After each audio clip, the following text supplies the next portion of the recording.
NS Napinai, here we're talking about the United States, but we all know that threats like China, our neighboring China, also remain one of the big concerns in the cyberspace. You've told us about the legal perspective in this matter.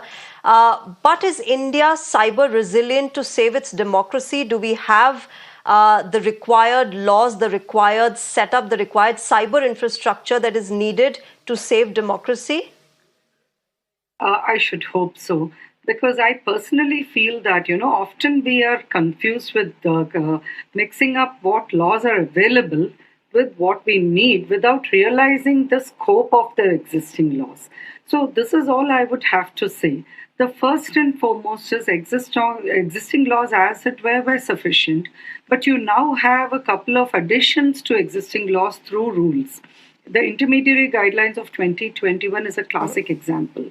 You have two developments under that.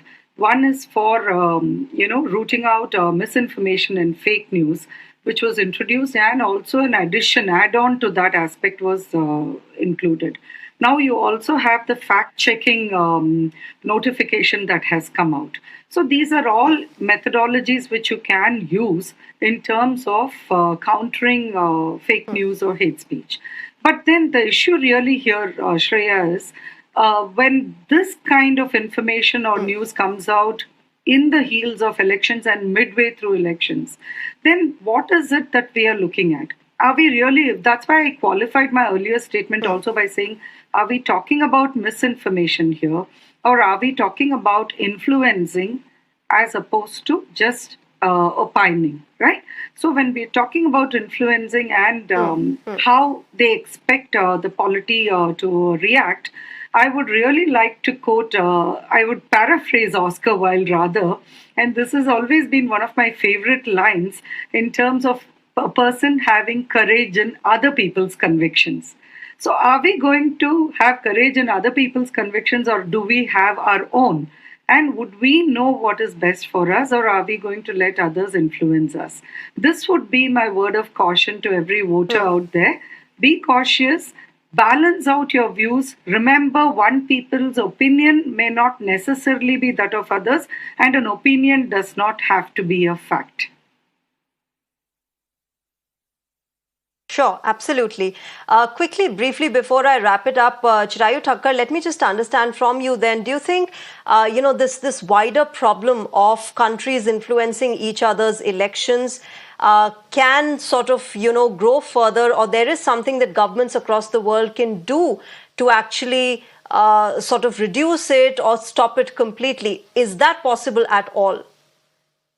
Shreya, for now, given this globalization of ideas and there is free communication, free movement of ideas, goods, everything, I think in this interconnected world, it is very difficult to not think about what is happening around the world and not getting influenced by it. There are some of the campuses right now in New Delhi, they are talking about Palestine and Gaza and asking their universities to divest themselves from Tel Aviv University. Yes. So I think there is no one, I think, particularly influencing them, but if this is happening organically, somebody using similar ideologies on the both sides of the divide and trying to influence, I don't see that entirely implausible.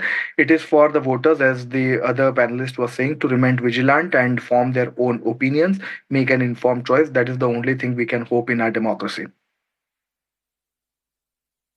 Absolutely. All right. We'll leave it there. Chirayu Thakkar and NS Napinai, thank you very much for joining us on Nation Tonight and sharing your perspective. Of course, as voters who are voting in this year's Lok Sabha elections, we all have to be aware of the choices we make this year. Thank you very much to both of you.